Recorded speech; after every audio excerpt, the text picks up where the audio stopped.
Nous avons eu recours à vous aujourd'hui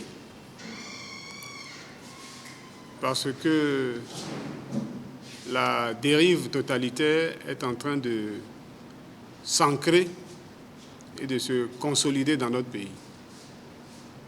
Les libertés publiques, les libertés individuelles sont menacées.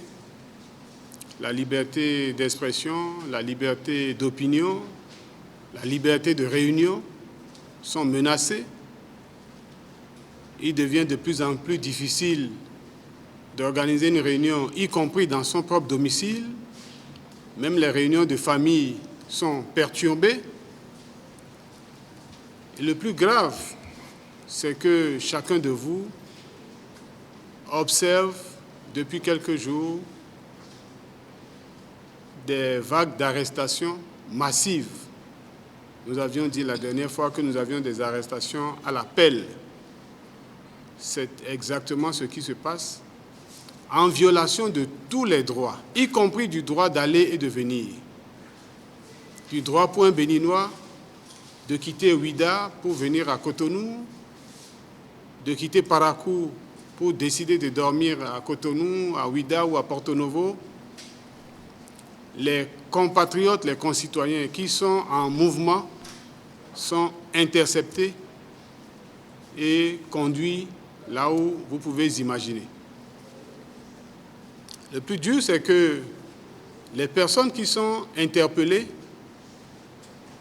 ne le sont pas dans les règles suivant le code de procédure. Vous avez des gens qui sont purement et simplement enlevés. On vous annonce que tel a été enlevé dans tel quartier par des agents en civil, tel autre a été enlevé dans tel autre quartier, sans convocation de la police. Sans convocation. Vous observez la traque et l'enlèvement des opposants. Chacun de nous sait que si vous êtes estampillé de l'opposition, il devient de plus en plus difficile de circuler sans avoir une ombre qui vous suit, tantôt dans une voiture, tantôt à moto, tantôt à pied, en piqué. Le stress devient de plus en plus grand. La provocation de plus en plus grande. De façon particulière, vous observez la traque ciblée des jeunes qui ont le courage d'exprimer une opposition, notamment à travers les réseaux sociaux.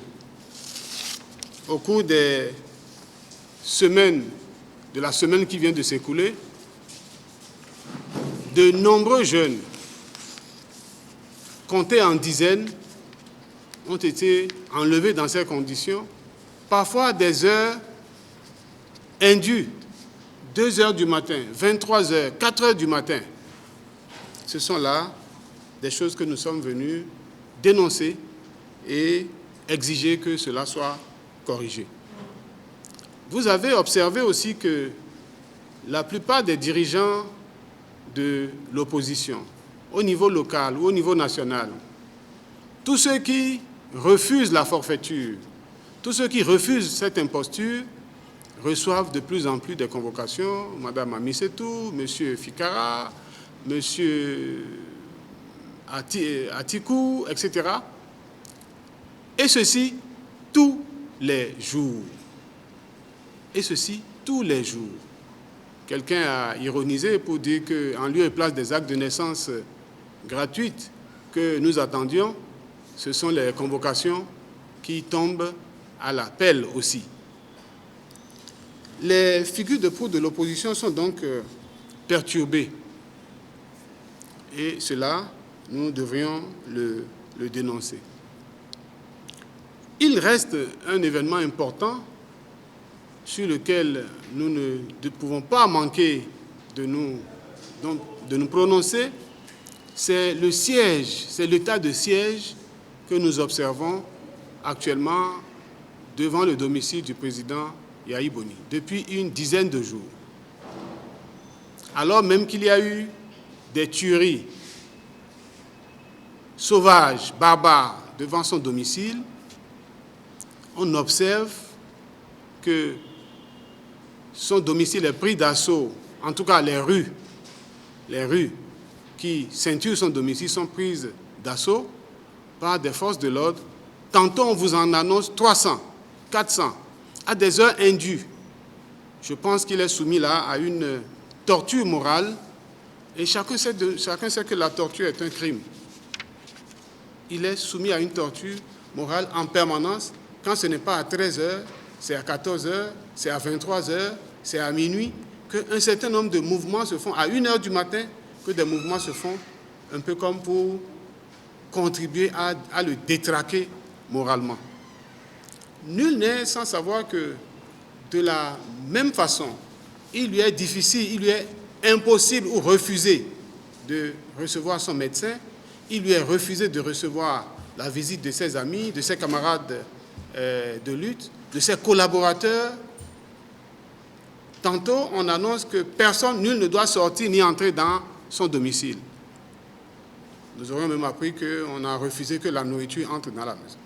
Ce sont là des exactions, des exagérations, de la provocation, de la torture qui ne peut pas continuer.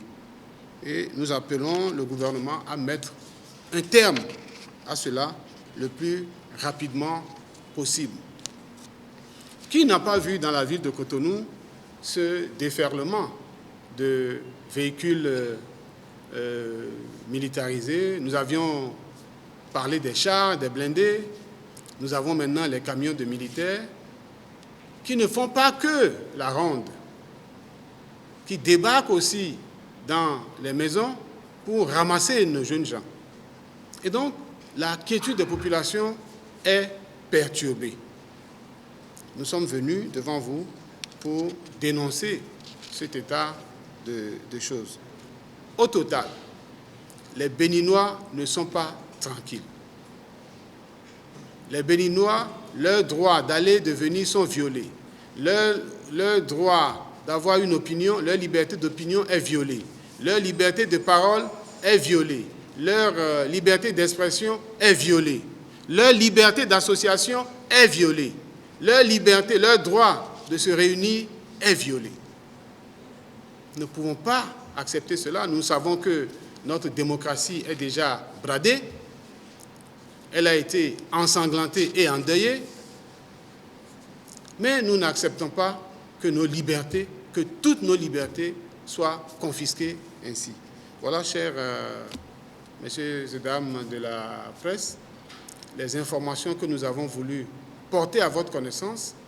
Nous avons des dizaines et des dizaines de nos compatriotes, des étudiants qui finissent de regarder un match, qui sortent du lieu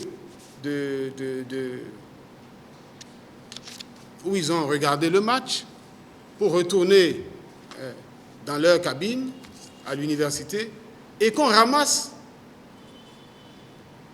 parce qu'ils n'ont plus le droit de marcher ensemble. Ils ne peuvent pas marcher à 3 ou à 4. Ce sont là des choses qui sont totalement inacceptables. Nous demandons, nous exigeons que le gouvernement corrige cet état de choses le plus rapidement possible. Nous avons dit qu'il n'y a pas eu élection au Bénin. Nous réaffirmons notre position selon laquelle il n'y a pas eu élection, donc il ne saurait y avoir résultat, encore moins avoir une assemblée nationale qui s'appellerait 8e législature. Je voudrais le rappeler. Je vous remercie.